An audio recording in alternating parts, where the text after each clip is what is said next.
Hi, everybody, and welcome to Let Me Introduce You. This is the latest in the series that I run, the monthly series that I run, all of which will be sent. All of them will be are being recorded.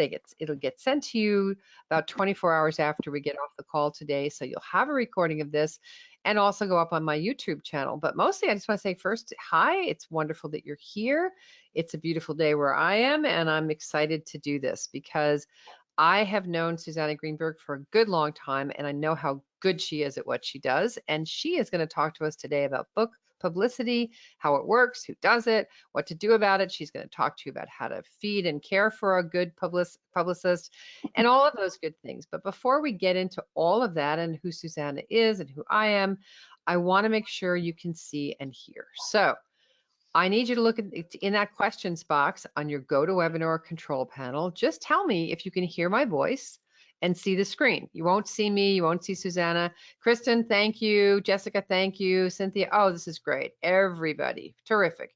Yeah, you won't see us because Susannah and I have just about had it with Zoom and all of those good things. I'm just about zoomed out completely.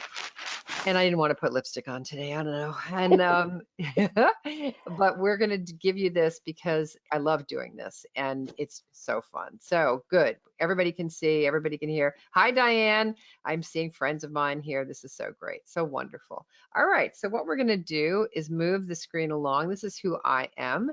I'm Marion Roach Smith, and I am the owner and run the Memoir Project here online, where we teach everything having to do with memoir. But you probably know that because you're on my mailing list. And oops, my slide went the wrong way.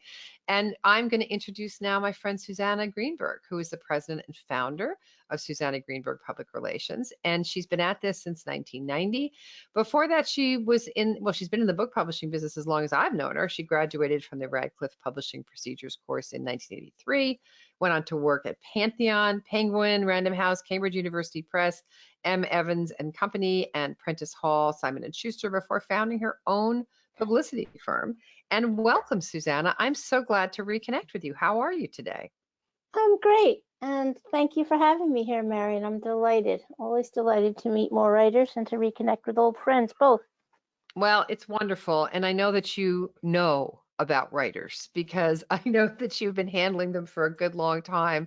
And your clients are really impressive. I mean, let's everybody just take a minute and have a look at this, some of this, it's a small piece of her client list, but Bloomberg Press, Book Industry Study Group, Hazelden Publishing, there is all of this going on here. And we were talking about, before we went live, we were talking about some of your clients, and it includes a #1 international bestseller with over 28 million copies in print. Yeah, that works. Who moved my cheese, right? And it's just a joy to talk to you because you love what you do. So why don't you just say a little bit of something about, your joy of what you do, and then we'll jump in and with some very specific questions I have for you, and then we'll open it up to questions from our participants. So talk to me a little bit about just, when you went into the business and how it's been going. Oh, well, thanks. Well, it's really been the entire arc of my career. I started out in editorial, then I moved to marketing, and then I moved to public relations. And I've always most enjoyed being an advocate and a champion for writers. I love writers, and I love books, and I love reading. So I've found my ideal niche, and a good long historical and present sense of just how the book industry works and the best ways to help authors get their books to their readers. That's what I enjoy most doing. That's wonderful. Well, we're very, very grateful. And I think it's the length of time you've been in the business that I find really important for today, because I'm going to just assume that I pretty much know who's on this call. They're writing memoir. They're at various stages of doing so, and they really don't know how and when to begin book promotion, because that's just the reality of things these days. So, Susannah, just to get this laughter started, true or false, my publisher will handle all the book promotion for me? Okay. Yes, that's a good one. I can't help chuckling at that one. Yeah. Yeah, obviously that is false. Even the best publishers, you need to step up and advocate for your own book. You need to make sure your publisher is doing everything that they should be doing. And then, even then, you will benefit from working on it yourself or hiring someone like me to help you work on it with you. Because really, there's no end to what you can do for publicity for your book. But the publicists at the publishing house do not have enough time, and you may not have enough time. So that's a reason to hire a publicist. Right. But definitely beyond the case, do not assume that anything is being done. In fact, I would advise really any author with a publisher to, inquire what are they doing. And if you're on your own, of course, if you're self-published, I would advise any writer to look forward and plan ahead and do that well in advance of when your book comes off press and goes on sale. Have a plan and then think ahead for publicity and for marketing. The book is you've written your book, that's fantastic, congratulations. But then publishing the book means to make it public and share it with a public audience, make sure they know about it, make sure they can discover it, make sure they're aware of it, find ways to drive them toward discovery and, ultimately purchase of the book as well. Yeah. That's it. So we're going to break that down a little bit. And I love that advice. And I say this to people all the time. I've published 4 books with the 4 biggest publishers in the world. And I spent months on each of them in the run up, at the publication, and then for several months after, writing letters, getting the book into people's hands, doing a lot of the work. And whenever I say that to the authors I work with, they're just shocked. But that's the reality of it. And taking it on, I think, even proudly, taking this promotion on proudly, because it is your product and it is the result of your labor. And to get it into people's hands is a really important piece of it. But it can be more joyful, I think, than people think it is. So let's start with what it's not, or what it's commonly mistaken for. So what is book publishing? Well, what is book publicity not? You gave me these tips, and I love these 3 tips. Right. Well, this is born out of a lot of experience fielding questions from people. So, Yeah. I realize over time, I've learned, there's no reason people should know what a book publicist does. So it's not a literary agent. I don't take your proposals and pitch them to publishers. I don't help you get published. No, it's not a literary agent. It's not advertising. So that means it's not paid ads. I'm not an ad agency. That's something Yep. else also. So I'm not a publishing house either. So I'm none of those things. Mm-hmm. And so I just like to clarify that for people because there's a lot of misunderstanding about I what think that's a book really publicity good is. place. Yeah, a really good place to start, because it's not a literary agency. So the flip side of that is, what do you do? So here are some of the bullet points that you shared with me when I asked you, what is book publicity? So why don't you go through these for us, and I'll jump in and ask questions as needed. Oh, of course. So what is book publicity? Well, the first bullet really is the heart of it. So it's getting media exposure for your book, reviews, features, and interviews on TV, on radio, in print, and online. That is the key thing that Mm-hmm. you hire a book publicist to do. Mm-hmm. And that's all types of media. And to do that, someone needs to make journalists and producers aware. And so I reach out to them, usually with a press release or a letter or a phone call, or any way I can reach them to pitch your book to them. There's some prelude to that of, creating the pitch for them, of course. And Mm-hmm. that's, I guess I have these last 2 points out of order in a way. So I need to strategize with the author about the best concepts or talking points to present your book to the media. So that's really key too, because you know your book best, and I have perhaps a better idea what might appeal to the media. We put those 2 together, and then that's your magic formula to go to the media. Well, I love that. And I get it so much, because having done this for 4 books, I know for instance, I wrote one book that had to do with the history of red hair, which sounds like an oddball book, but it has science, it has beauty, it has population genetics, it had memoir, it had a lot of aspects to it. And in a minute, we're going to get into how you talk about teasing out the main themes of your book. But just to take that first point that you have here, the get media exposure for your book, I wrote and this was back now enough years that I was using the large sort of, it looked like a New York City phone book size book, which was a editor's and publisher's guide to Hmm. American newspapers. And I wrote to the top 100 newspapers in the country.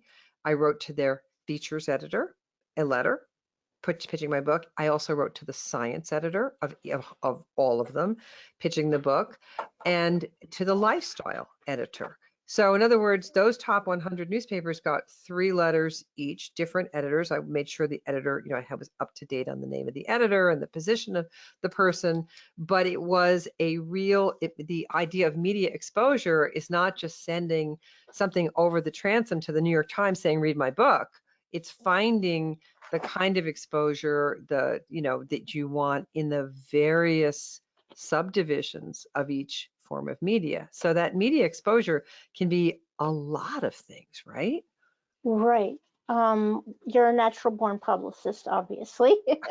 No, uh, I'm come by this the hard way, Susannah. I watched it not happen so much in my first book, so I well, got it. you've learned it then, no, because finding the niche is key, and finding all the niches so that Yes. you maximize that media exposure, and you have multiple pathways in.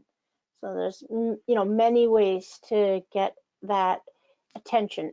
It's not just book reviews, although those are very important, but off the book page is equally, if not more important, because actually more people read off the book page than the reviews. Yes. It depends what kind of book you're writing, of course. Um, but there's so many ways in, and you want to find them all. And I often compare it to matchmaking as well, what I do, because it's matching the stories, the aspects of your book, the different, subtopics, and to the proper media. Yeah. That's a key part of what I do by, from my experience, also from pouring through, directories, but also just knowing, and figuring that out, who to contact, what the subjects are, and going at it whole hog like that. Just a lot of persistence and sweat, and, and you get there. Yeah, persistence and sweat is exactly right. So, you gave me some tips on how to get the media's attention. So I know that you work hard for your authors. And let's just talk. You mentioned matchmaking here in Oh, this 4 paragraph page, but let's go through this a bit. So, sure. you start with a good headline.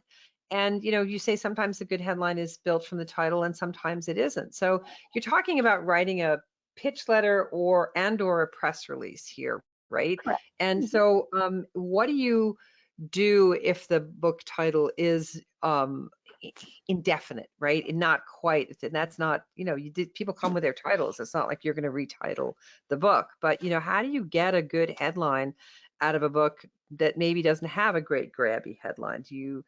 That must be a lot of work. Well, it's conceptual, and Yep. so concept and strategy are key and have to really be thought out at the beginning. And I also want to make sure the author is comfortable. I don't just make it up out of whole cloth. Obviously, I wanted to reflect something that the author wants reflected.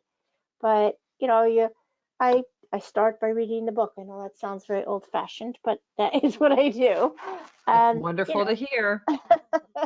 and I try to think, what is the book about, and to distill. Distillation is very important, and see if there's something in there that I just think will be, attention grabbing. Of course, it helps if it's related to, current events or trends, or maybe you can see a trend that hasn't happening yet. Maybe there's just, you know, good publicist is kind of a media junkie, Hmm. so that you're always reading and watching and now surfing and on the internet and just seeing what's out there, so that, if there is a trend you can attach to, that's a good way. And so obviously you're getting a headline that focuses on the widest possible audience if possible, Hmm. or the most interesting aspect of the book. And that's kind of hard to describe exactly how that's done, but Hmm. kind of know it when you see it. If something is grabby and exciting, that's great. Yeah. Yeah, yeah, yeah. And so the idea that what about the book will interest the media most? I just don't want to skim over the fact that you read the book. I know that those young publicists in the publishing house who have 57, 65 books a season, some of them, I mean, huge numbers. And then people don't believe me when I say this, but those young publicists get, a huge stack of books to go promote. They don't have the time to read all of them necessarily, but also maybe aren't going to be as well versed as a personal publicist. And you read the book, I just can't tell you how happy that makes me. Yeah. I think everybody on the call probably just went, oh, thank God, because it's hard, right? And we want you to love our book. We want you to be there, pitching for the book.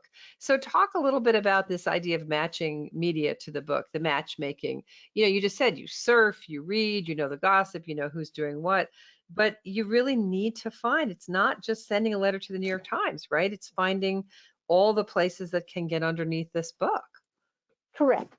In fact, I think it's not really a proper strategy or plan to just focus on the very top media because Good. um, it's very tough. A and B, you want to appear in as many places as possible, and Yes. also there's something about quality. So if it's really targeted to the right audience, sometimes even if that's a smaller, lower profile publication, it might be the one for you. So, if you've written about, just random example, crocheting and knitting, then you should find the top publication in that area and go to them, and you're going to get a better response from them than if you went on just, random general interest Yeah. show or publication. Yeah. That's And really important. also, you can build momentum over time. This is something, the campaign grows on itself. The more exposure you get over time, the more chance there is of more media picking up on it.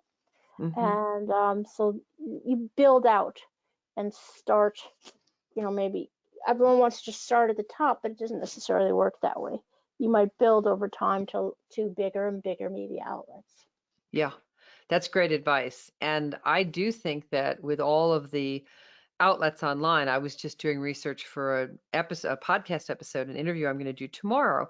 And I was Googling the author and I was fascinated at how many places she's been interviewed for her previous book. And I hadn't heard of 90% of them. Her book, she has a particular niche. And I thought to myself, this is a very good world, and each of these interviews compounds her name on the internet, of course, Correct. but it also, each of those people doing those interviews has their own audience. So if she's selling 300 books here and 300 books here and 300 books here, she had like 3 or 4 pages of interviews. That's a lot Wow. of books. So I think you're right. Absolutely. Yeah, I think you're right. It's not a failure if you don't get in the New York Times. The other thing that I learned in my own promotion is that book reviews don't really sell books. And now, of course, we know we're losing hundreds of newspapers every year. There are very few pages devoted to books anymore. But I was Absolutely. taught that features sell books better than book reviews. What do you think?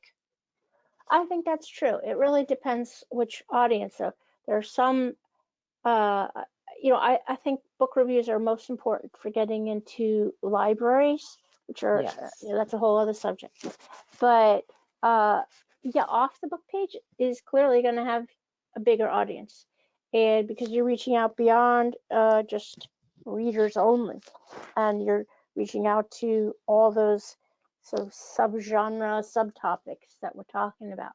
Yep. So, for instance, if you've written a book, I did work on a memoir about someone who sort of had a spiritual journey through learning to sail. It's a sailing media. Obviously, that was going to work, and spirituality, both. So there's, Hmm. an example.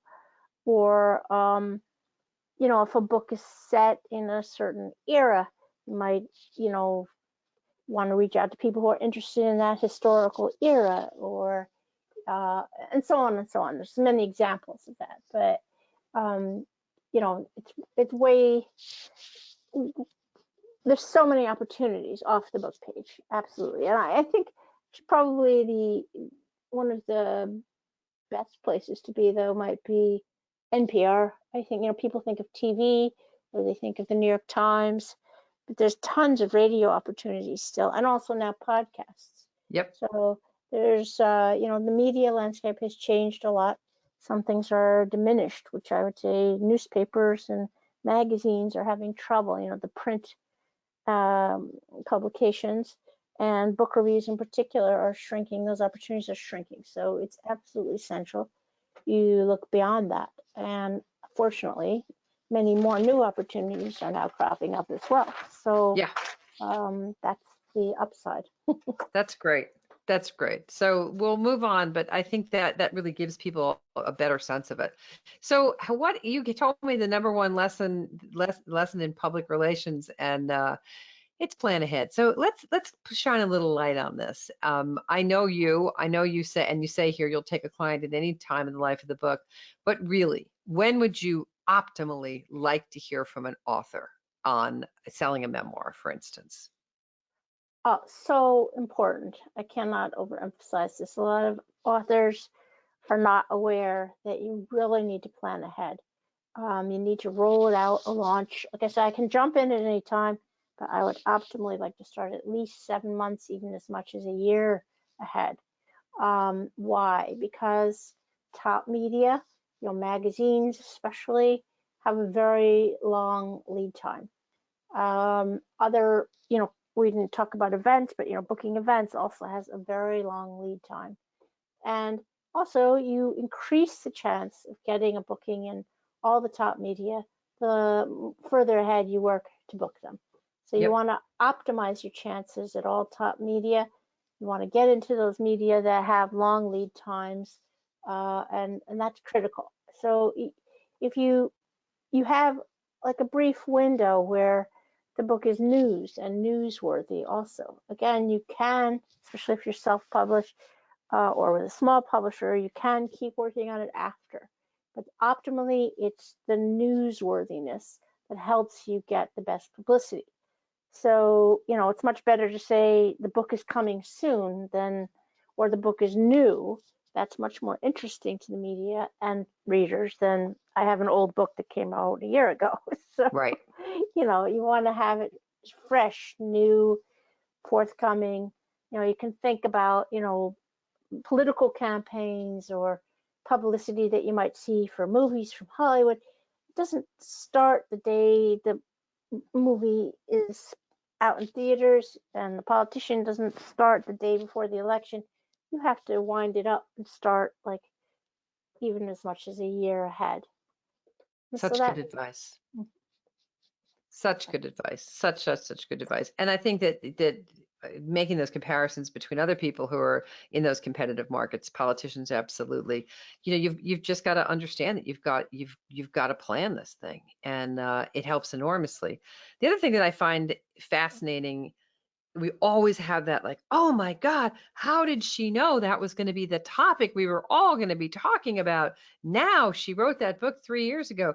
You know, a lot of that is less about her knowing that it was coming in 3 years than it kind of lifting up one of the many topics that's out there in the ether. You know, right now we have, for instance, the most anxious kids in the history of the world in college. And there's a very alarming mental health rate in college.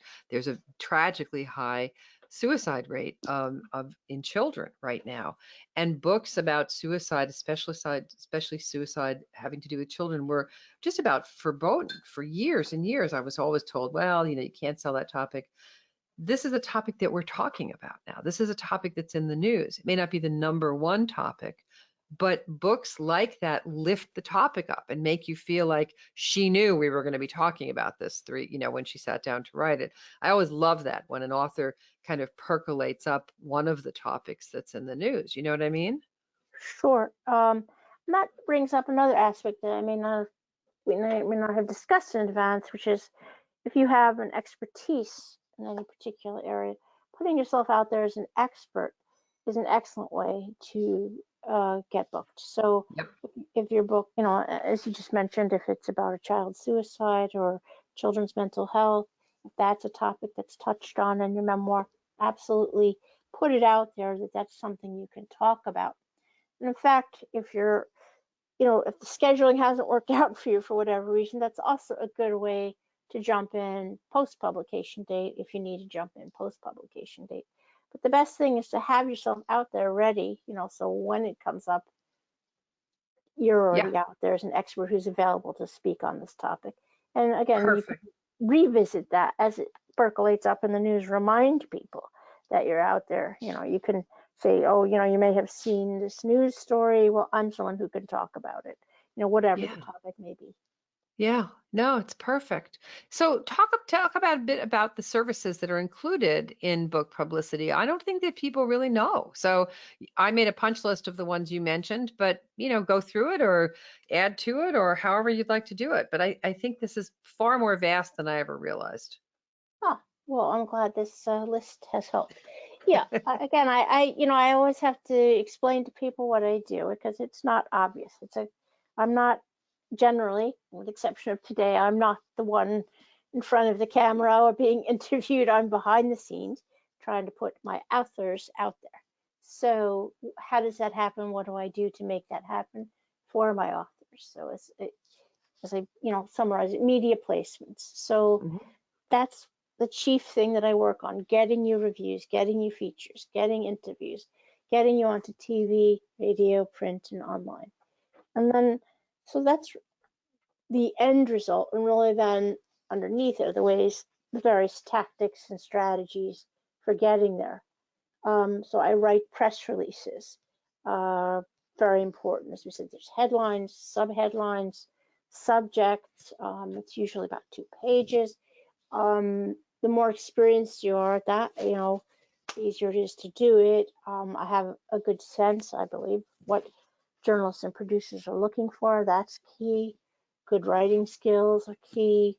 And again, you can do that yourself too, but you also can get help. Researching and creating comprehensive, up-to-date, and targeted media lists, that is critical. Mhm. I think that's probably difficult for most authors, honestly, Yes. Yes.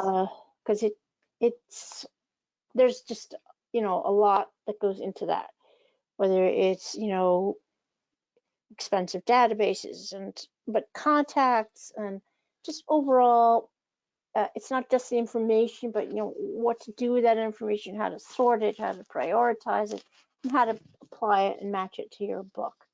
So, Mhm. and also being up to date is critical because the turnovers Mary and I were discussing in media is constant, and you have to know where people are that you need to reach, and have to know who they are.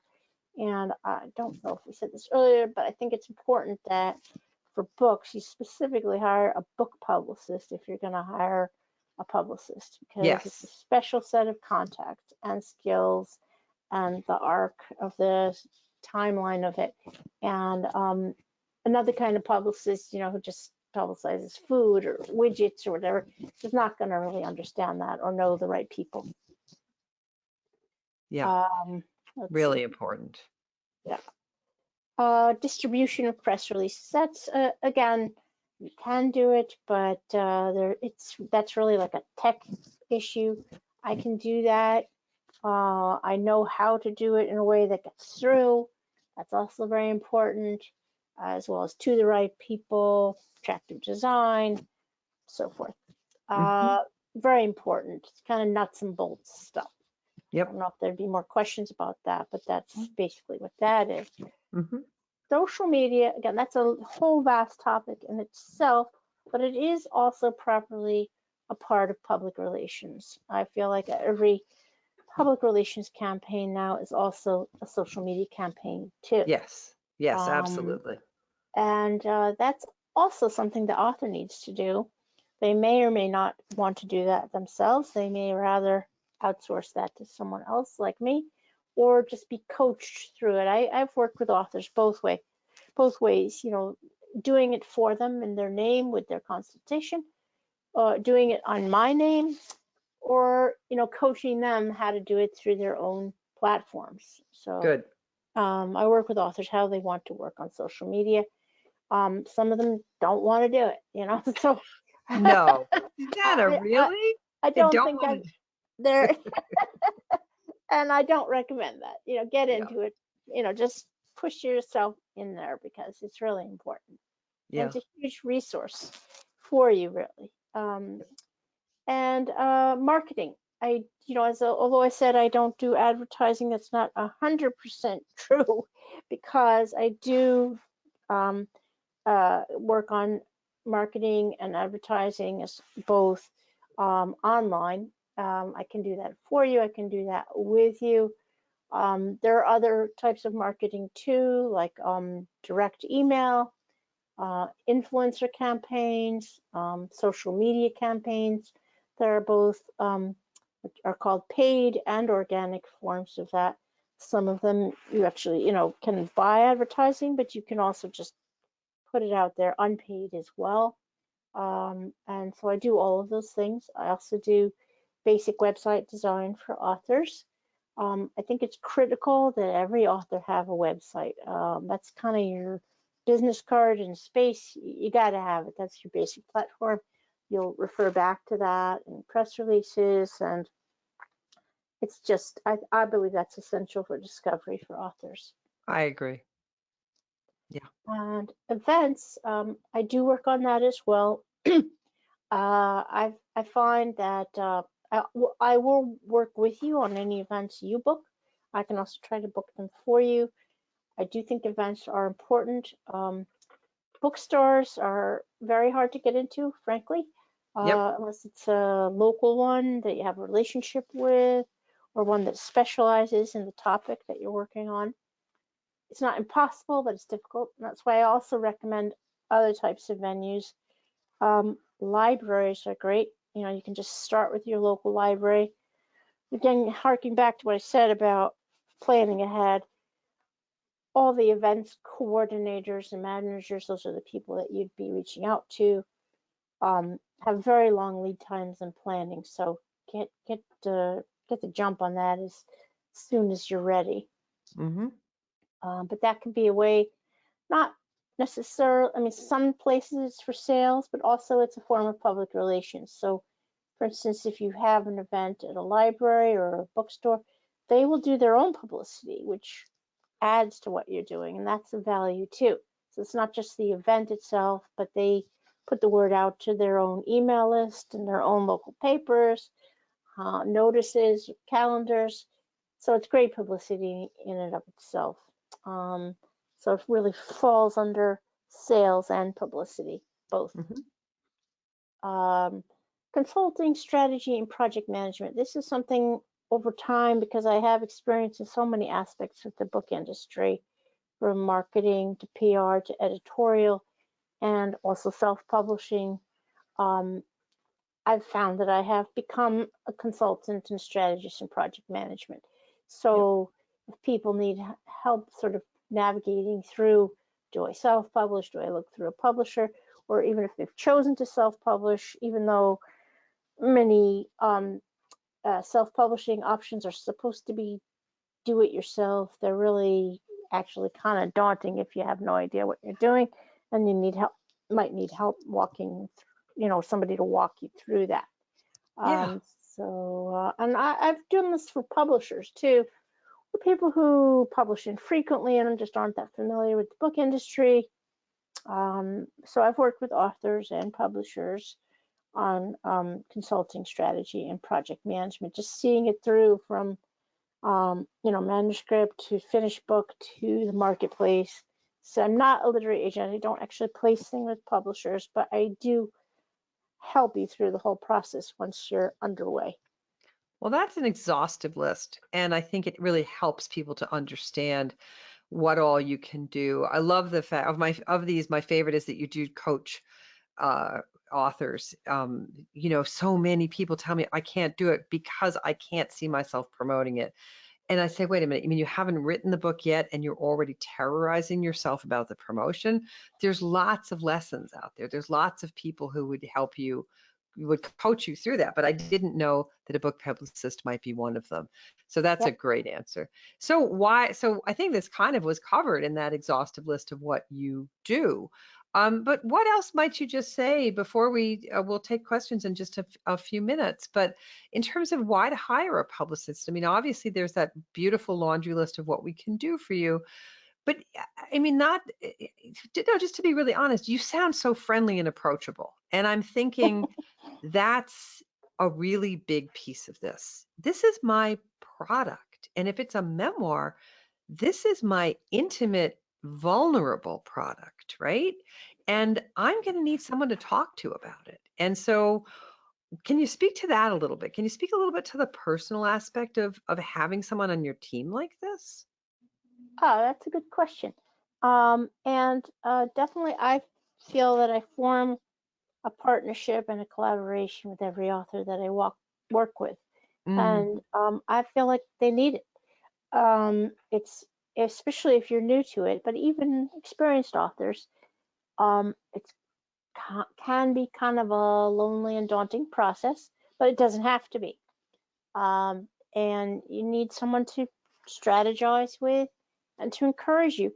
And I think it's very important that you take on the publicity process and mhm. not be shy about it. And you deserve that for all the work that you invested in your book. That's not the time to take a rest. That's actually the time to jump in and do everything you can so that people know your book exists. And that is really why to hire a publicist. Yeah. Um, you don't want to later say, oh, why didn't I do this? Or maybe it would have been better if I did more. Get ahead of it, be proactive, and you'll be amazed. Things will happen. It's totally possible. And you deserve to do it. Your I book is agree. not just gonna walk itself into people's hands. Sometimes it seems like that. I mean, it's interesting. Over time, I've talked to people like, "How did you hear about the book?" They, I don't know. I just heard about it. But it turns out it's public relations. They saw a review, they heard an interview, or they heard people talking about it. But how did those people talking about it hear about it? It was through media. It was through Yeah. public relations. That's how Yeah. people learn about books, and that is the challenge and the gift that you get from hiring a publicist and from working on your public relations. That's great. So you say in when you're in the terms of the care and feeding of a publicist, in terms of working with a publicist, it's really important to take advice from your publicist from the beginning and putting your Yeah, heads together. I mean, after all, you're hiring this person because they have this area of expertise. And right. so, to talk a little bit about this. It's you make a really good point in the second bullet about what are you comfortable with? Some people are just really uncomfortable with being seen Yeah, or with writing an op-ed or with social media. So talk a little bit more into that, would please, in terms of just informing your publicist of who you truly are in the largest sense. I also believe that's very important because if you're not comfortable doing a certain kind of media, or even worse, you detest a certain kind of media, don't do it because you won't be good at it. So while I encourage you to do everything you can, if you know I just do not want to be on camera, or I do not want to be heard, or I can't do it because whatever's going on in my personal life, um, you can work with that. Work with what you do have. Work with where you are comfortable, and that'll work out the best for you. And if you don't alert your publicist to those issues or areas where you don't feel comfortable, then they're not. It's not efficient. You need to let them know. That's the way to get the most out of your publicist, so that they focus on what you can do and what you want to do, and when you want to do it also. Yeah. Well, that's very important that you take the full collaborative approach to this. They're your partner. Um, I'm your partner, I should say, and I'm working with you for your benefit. And also talk to me about what you want to do. I will usually, because this is part of my job too, push you a little bit. You know, I don't want anybody to be a shy wallflower, but if there are clear areas, then you need to let me know. Like some people just have, you know, whatever moral opposition to social media, or they just don't want to do it. Well, then they probably shouldn't do it. Mhm. And you know, let me do that. And then, but you need to also early on, you know, do take the advice your publicist gives you about what would be optimal. Then you can figure out if you need to apply more effort in one area or less effort. You know, that can all be worked out. But you just have to have good communications going between the two of you about what works best for you and also what's most effective for the public relations campaigns for your book. That's great. Well, it's a personal relationship, is what you're saying, and I think that the more honesty between the people, the best. You know, I advise the writers I work with that they're going to write many, many, many, many more scenes than they need to put in this book, and so save some. You know, when you go do that final that edit early on, actually, and you start cutting out scenes, save them for personal essays, save them for op-eds, because one of the things I've heard from authors a lot is after they've written a book, they don't want to start writing a bunch of essays to deploy to all these different magazines. And I always say, you've got them. You've got all those seeds you cut out of your book that you could probably turn into a personal essay, making your book's argument. But yeah, sure, you're exhausted at the end of a book publishing process. So let's use the stuff that you had. And that's one of the great reasons to hire you early on, is that's the kind of advice I imagine you'd be giving them is if you're a great writer, let's get your personal essays all over the place. But you know, you've got them if you cut them out of the book. So for That's me, great advice. Yeah, the book is your best messenger out in the world. Book excerpts, short yep, ones, page, op-eds, those are all great ways to get attention for your book. And as you say, you've already written them, you have them. yes, So you're ready to go, and maybe getting a fresh pair of eyes like mine, I can spot things that maybe you didn't see, or you can tell me and, you know, help me get to, you know, cut to the chase faster. We both work on picking out uh, pieces of the book that will serve as your public relations yeah, ambassadors out there in the great media world. Absolutely. that's great. So you gave me a couple of exercises, which we won't do today, but I wanted to give people these exercises because we want to take their questions, and we will in just like literally a minute. You gave me these, so why don't you just go over them, read them, or just synopsize them? These two exercises that you recommend everybody do. What do you think? Sure. Well, I think by doing these exercises, you'll basically be giving yourself a training in public relations for your book that will help you however you choose to approach it, because you'll be understanding how your book should be sort of packaged and distilled for the media. And Mm-hmm. that's a good thing to practice. And you'll use that in so many ways you won't believe it. It'll be, you know, getting that copy right. And as writers, you know this, getting that language right at the get-go will serve you on and on and on. So, but the first part's not so much writing, but just identifying the subjects. Yep. The subjects I gave will pertain to all of you, I would presume. So, you know, authors, books, features, human interest, memoir, publishing, writing. And I'll back up just to say, you know, and when I write a press release, I actually have a subject line at the top. Not everybody does that, but that's my format, because I'm trying to telegraph right at the top of the release what are the topics covered in this book, so that Mm-hmm. the journalist or producer can know whether it's of interest to them. It's all about getting your foot in the door fast, Yep. telegraphically, bullet points, list, you know, and then also your copy. But the sooner you can, you know, identify it in short form, the better chance you have of getting in there. Yep. And you have to identify it properly. And then again, there are other ways to break that down. You know, is it set in, I don't know, like I'm working on a mystery in New Mexico, environmental themes, for instance, right now. So I'll need to reach out to everyone in New Mexico and everyone interested in water issues in New Mexico. That's just one example. From what I'm working on at this very moment. Is there a hobby or a craft involved? Or you're writing about sourdough baking? There's many. I can't really know without looking at your book what the other topics are, but you will know, and that's important to identify that.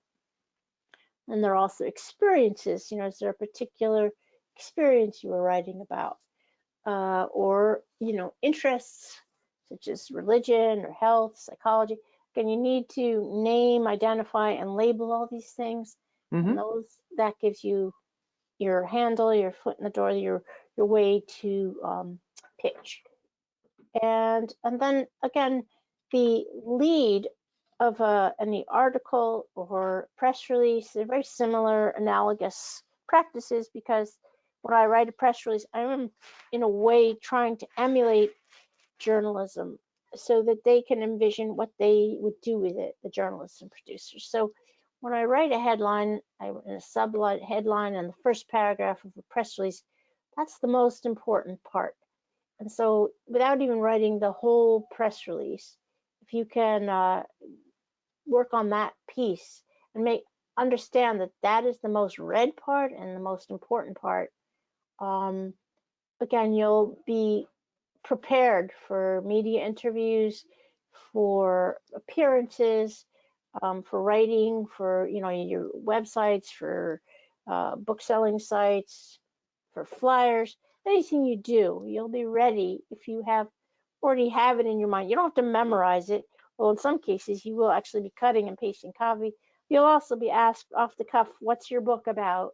About 1 million times in the process of promoting your book. So good pitches. That's it. That's absolutely it. Good. I love those exercises. I wish I had done them initially. So we've got some tips here that we're going to, that she pretty much filled in from the previous page that you can read while you're looking at this recording. And I think that they'll help you enormously about just basically what you just said. Make that first paragraph punchy and make sure that you consider how these headlines and these subheads will grab the reader. So, read through these. I want to get to the questions. I did want to put up some testimonials about Susannah because I found these and I loved them. And there's an awful lot of people out there who have used her expertise and benefited from her expertise and developed a relationship with her to get their books and their topics out there in the world. So you can read these. And I've got, of course, how to reach Susannah, because I'm just so grateful to you, Susannah, for coming here today. And if anybody wants to reach you, this is how to do it. So you can look at that. We've got lots and lots of classes here at the Memoir Project as ever. I always put this systems page up to show you what we do here. Susannah mentioned the op-ed is a great way to get your work out in the world. I teach a class in the op-ed, but let's move to questions and see what you've got. So we've got a bunch already and I will start to read them. But I'm just so grateful, Susannah, thank you for this expertise. So I'm grateful to be here. Thank you. I'm so delighted. So Sally asks, my working title is From Amish to Future Astronaut. Is that a good headline? I don't know if it's a good headline, Sally, but it sounds like a hell of a life. Well, it needs some explaining, obviously, Yep. but I think it's certainly attention grabbing. So, that needs probably either a headline above it, I think. Yes. We'll have to think about what that would be, but I would definitely keep that up top. That's fantastic. Yeah, absolutely. I love that. It sparks curiosity. I mean, what is that going to be about? I want to know. So I'm great. Intrigued, right? And that's half the battle. So yeah, right. So we've got a comment from China saying that this person has published 6 books, Love Cemetery, on burying the secret history of slaves. Wow, this is good. Longing for Darkness, Tara and the Black Madonna. And I'm trying to find the question here. Let's see. There's a documentary film, and that Love Cemetery is published by Harper One. So I think what China is saying is that looking for, oh, very interested in finding the right publicist. Well, you may very well have just found that person, China, so you should get in touch. And you say, the China says that the books came out a while back, but I think there's probably a lot to be done with, certainly if the subject is in the American history, it sounds like there's always, an expertise available, as you said before, Susannah, that can be drilled into, right? Absolutely. And my head is already just like a million media outlets that are possible are coming to mind. Hmm. Um, I think that title does a lot to explain what it's going to be about. So Yep. you're in good shape with that. Well titled, clear what it's going to be. And so, and the subjects are still very clear. Um, American history, African American history, touches on politics perhaps. Yep. That sounds great. Yeah, it does So, sound great. Alex asks, have you ever had too much publicity that became overwhelming? uh, no. No, no, I don't think you can. I really don't think you can. No. No. Janet asks, can you briefly explain the difference between marketing and publicizing? Very good. So publicizing, I would define as pitching to the media, and then an editor or a journalist or reviewer decides to cover it. That's pure publicity. Marketing might be, I say, first of all, maybe it's an ad on Facebook that I paid for, Hmm. or maybe I do a direct email to 2,000 librarians, So it's more of an outgoing thing where I'm in control of the message and who gets it. There you go. Sally asks where you're located. I know that's the New York metropolitan area, right? So, Correct, correct. but also these days, online. Yeah. Yes, yes. So Joanne asks, can you give us a broad range, ballpark of cost? And I know it depends on the extent of the involvement, but let's assume it's the full package. I think it's going to still be broad, but what can you do? Can you give any monetary advice here, Susannah? Sure. It's very hard to be specific, but I could give Hmm. you a very broad range and tell you what might make it at the higher end or the lower end. And I should say probably there are people who charge a lot more than this, but this is what I think is reasonable. Um, Anywhere, it depends. First of all, it depends for how long, how many types of media. Are you going to do an author tour?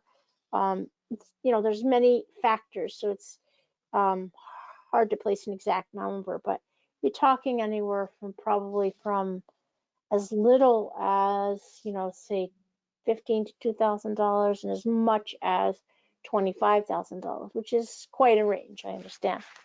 Hmm. But that would be, the range that I could tell you. There are probably Sure. people who charge more than that even, but I don't know that that's necessary. Right. Okay, good. Christina asks, thank you. She says, thank you.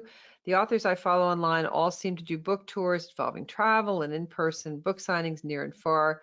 Have you ever worked with an author whose disabilities mostly or entirely prevent travel and perhaps even book signings in shops and libraries? And what avenues would you leverage to get the word out in that case? So first of all, not most books don't go out on tour, traveling and on tour. That's really the 1%. I can speak to that a little bit. But Yeah. Mhm. Susannah, what about with somebody who's going to stay at home and do the publicity? Absolutely can be done. Hmm. I would say that's kind of that has always been true, Hmm. but it's even more true post-pandemic. That's a sort of a silver lining of this awful thing we've all been through, which is that it's more and more common to do things remotely or virtually. Yeah. And that includes bookstores, that includes events, and also even media. You can do so much over the phone, by email, via Zoom. So, I don't know what the disability is, but if it's a mobility issue, you need to do it from home. Absolutely, you can do that. Great. Wonderful. Jordan asks, any advice on how to build a platform sharing pieces of memoir? Any examples of authors successfully doing so? Well, yes, I have lots of examples of people doing so on Substack, for instance. I have interviews on my website and my podcast, Cordy, of the authors who, I'm going to blank on her first name for a minute, but her website, her whole thing is called Sitting Pretty. She has been in a wheelchair since infancy. She built a huge following on Instagram, telling her story on Instagram, and only after she had about 250,000 followers on Instagram, if I remember correctly, did she go and publish a book. So there's a lot of reverse engineering here that goes on in terms of publishing memoir. What do you think, Susannah? Have you got a good example of somebody who, got their memoir stuff out there before they went to book, or what do you think?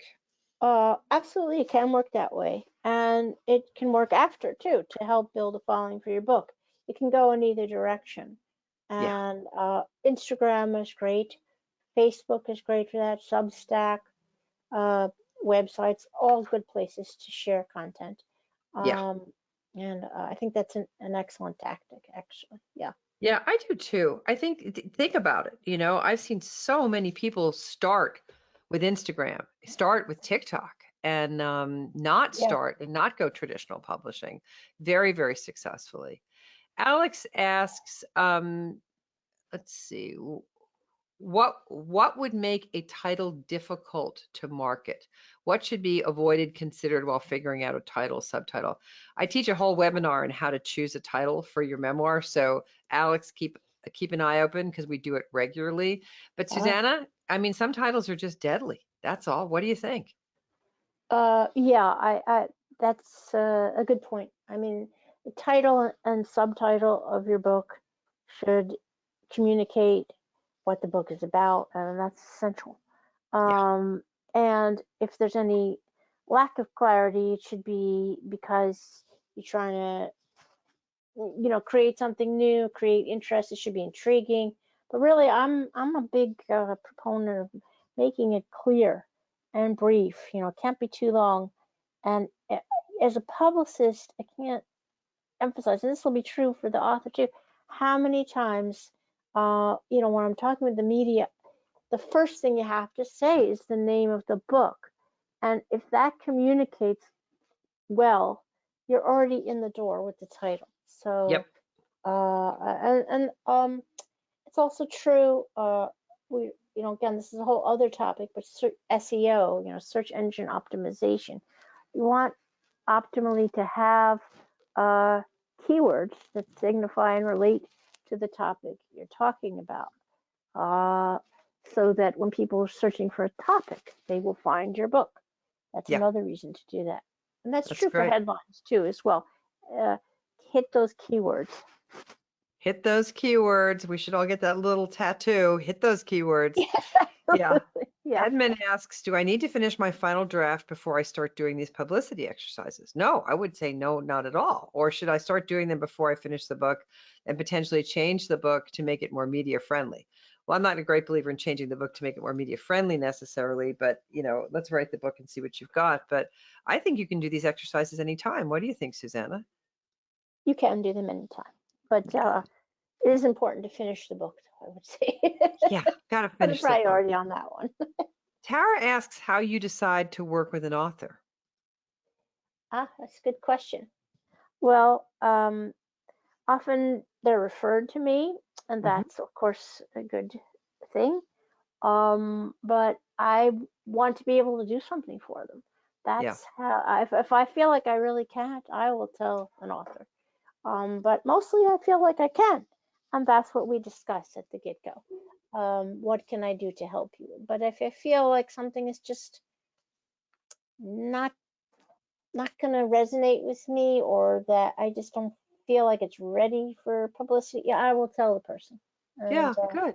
yeah. That's important. Jen asks if if it would make sense to reach out to you before even querying agents so that hiring a wonderful publicist can be part of the proposal's marketing section. I've never thought about that. What do you think, Susannah? Well, I think it could be yeah, actually, yes. It's not common, but I have done that where I think it could be persuasive in your overall presentation of yourself to a literary agent or to a publisher to show that you're ready to go, and that you're willing to contribute to the public relations process. I think that could be a positive.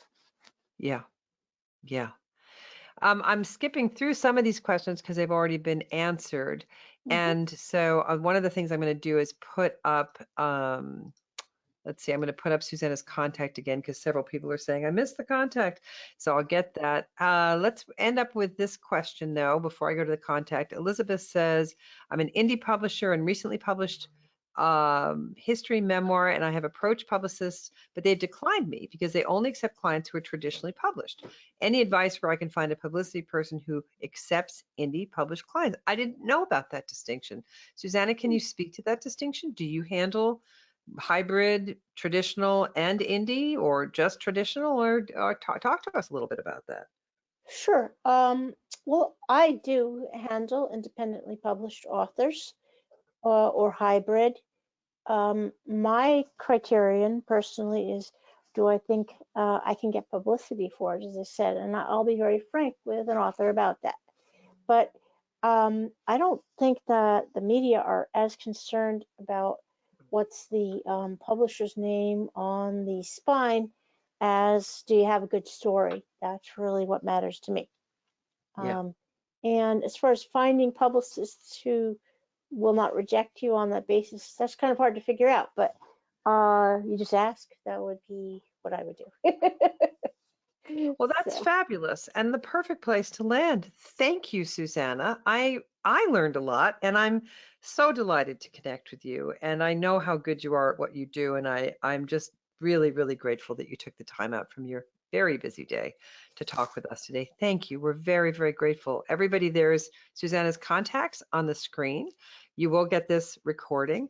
But Susannah, anything that we didn't ask you that you think, I mean, the worst thing to do is to get off and think, oh, there was this one obvious question that I didn't ask. So is there anything you think that you didn't get to say yet that you would like to say as we say goodbye? well, I would just like to say, encourage everyone to pursue media coverage, to pursue publicity for their book, and know that you have to pursue it if you want it to happen. And you've put all your effort into your book, and so your book deserves this final push over the finish line. And make sure you do it one way or the other. Great. All right. Thank you, everybody, for coming along today. Thank you, Susannah. That was perfect. And we'll see you all at the bookstore. Okay. All Take right. care. All Thank you. right. Thank you. Bye-bye.